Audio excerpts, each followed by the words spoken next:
Oh, hello. I'm Minnie Joseph from IILT or IILT Academy, Kanyakuri, Kottayam. So we were talking about our criteria for speaking subtest last day. I hope you remember. We talked about the relationship building tricks in our criteria for speaking subtest. Then we went to the information gathering part, the information giving part. You are talking about, ഇപ്പം നമ്മൾ കഴിഞ്ഞ ദിവസം stop ചെയ്ത് അവിടെയാണ് നമ്മൾ information giving time നമ്മൾ എങ്ങനെ approach ചെയ്യണം. Already the patient know something about his situation. Disease എന്ന് പറയേണ്ട ഒരു situation. Say for example I told you last time hypertension എടുക്കുക.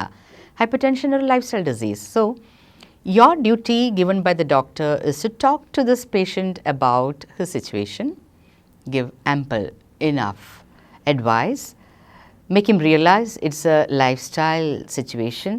If he is able to make certain lifestyle modification, the situation can be overcome. അപ്പോൾ അതിന് എന്തൊക്കെ ചെയ്യാം, അതാണ് ഈ ഇൻഫർമേഷൻ ഗിവിങ് പാർട്ട് അല്ലേ.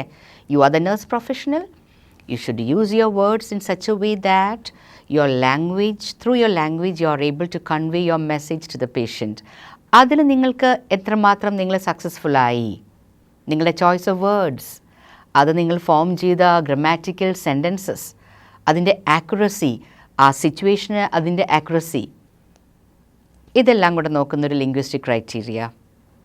ഫ്ലുവൻസി ഉണ്ട്, അപ്രോപ്രിയറ്റ്നെസ് ഓഫ് ലാംഗ്വേജ് ഉണ്ട്, then resources of grammar and expression ഉണ്ട്. ഞാൻ നേരത്തെ പറഞ്ഞു ലിംഗ്വിസ്റ്റിക് ലാംഗ്വേജിനെ കണക്ട് ചെയ്തുള്ള ക്രൈറ്റീരിയ ഒരു വശത്ത് നിങ്ങളുടെ റിലേഷൻഷിപ്പ് എല്ലാം ഉപയോഗിക്കുന്ന ആ ഒരു ക്രൈറ്റീരിയ.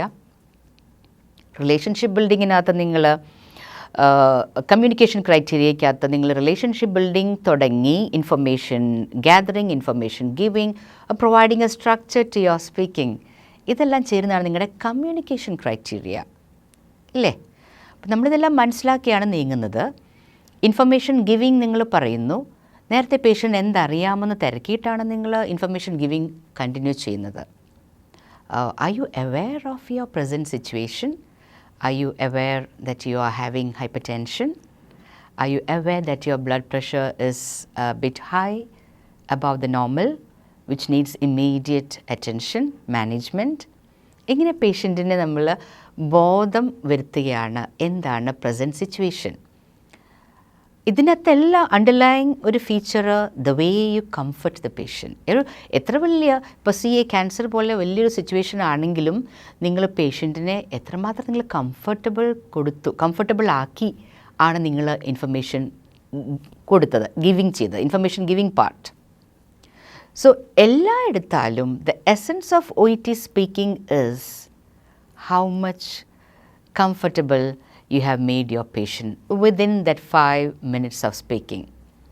നിങ്ങളുടെ ഒരു ചിരി പോലും നിങ്ങൾ അത്ര പ്ലസൻ്റായിട്ട് സംസാരിച്ചത് ആ റെക്കോർഡിൽ മാത്രമാണ് കേൾക്കുന്നത്.